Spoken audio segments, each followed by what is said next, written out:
I'm going to show you how I would recommend doing the Arixx pits in the codex as of today.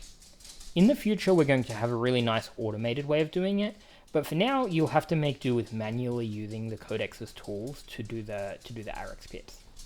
To begin with, you want to mark out, like you did in Owlbear Rodeo, the area of your pit. So I would use the measuring tool, and you can use the line shape to do a nice rectangle, and you can choose a line width.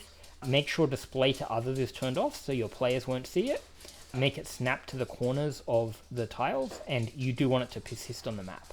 So you can do that, and then you can drag out your rectangular area. So I'm going to say do this area, and this will put a nice persistent line on the map.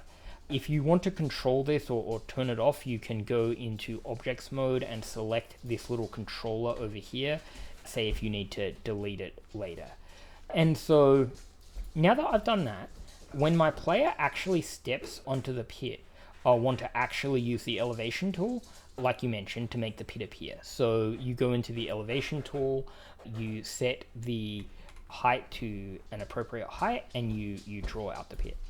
Now, when I've done this, you'll see that it's drawn these nice shadows around the pit.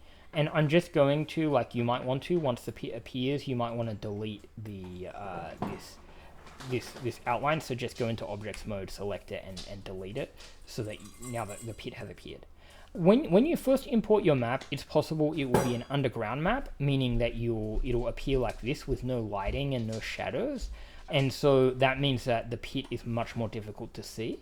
So you may want to drag it to be above ground, and that will, even though I think that Arixx's lair is meant to be below ground in the actual game, this will give you those shadows so that you can see where the pit is more easily.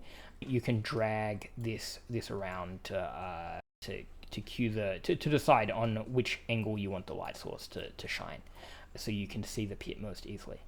What you can also do, if you want to make the pit more obvious, is you may want to go to the terrain editor and choose an appropriate looking terrain, and you can fill in the pit with like dirt to make it even more obvious. And now it looks like a nice attractive looking pit ready for creatures to fall into, and then you'll get all the benefits now of the if somebody gets hurled into the pit, you'll see that they'll fall down and they'll take damage and all of that good stuff.